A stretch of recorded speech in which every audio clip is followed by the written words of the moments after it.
కూడా బాగా తెలుసు. 44 ఏళ్ల క్రితం టంగుటూరి అంజయ్య గారు పోలవరానికి శంకుస్థాపన చేశారు తప్ప ఒక్క అడుగు కూడా ముందుకెళ్ళింది లేదు.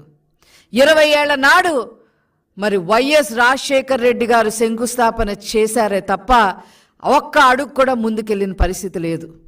ఏదో పోలవరం ప్రాజెక్టుకి నేను ముందుకు తీసుకెళ్లాను అని చెప్పడానికి ముందు కాలువలు తవ్వేసి మట్టిని మింగేసి మొబిలైజేషన్ అడ్వాన్సులు పేరుతో కమిషన్లు నొక్కేసిన హీన చరిత్ర వైఎస్ రాజశేఖర్ రెడ్డిది. అలా ఆ పోలవరాన్ని కమిషన్లతో తినిపారేసి జలయజ్ఞాన్ని కాస్త ధనయజ్ఞంగా మార్చేసి 1000 కోట్లు మింగేశారు రాజశేఖర్ రెడ్డి కుటుంబం. తర్వాత నారా చంద్రబాబు నాయుడు గారు ముఖ్యమంత్రి అయిన తర్వాత 2014లో ఈ పోలవరం ప్రాజెక్టుని ఆ యొక్క కళని సాకారం చెయ్యాలి, నిజం చెయ్యాలి అనే ఉద్దేశంతో పోలవరాన్ని పరుగులు పెట్టించిన ఘనత నారా చంద్రబాబు నాయుడు గారిది.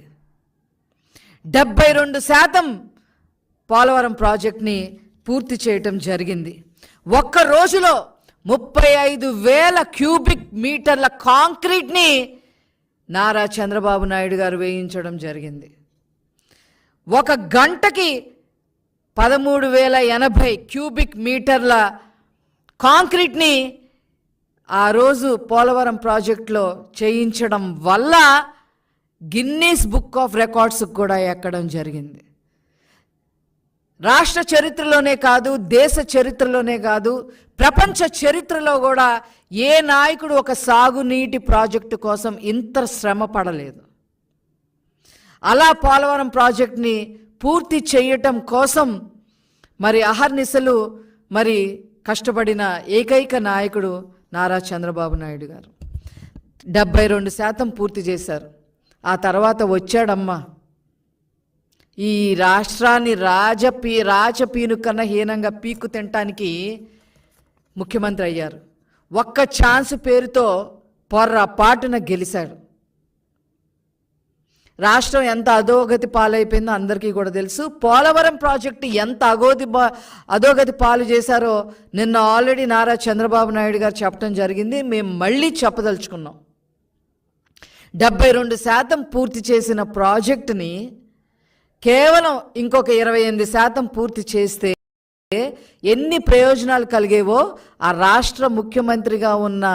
అప్పటి రాష్ట్ర ముఖ్యమంత్రిగా ఉన్న జగన్మోహన్ రెడ్డికి తెలీదా అని చెప్పి ఈ సందర్భంగా అడుగుతా ఉన్నాం.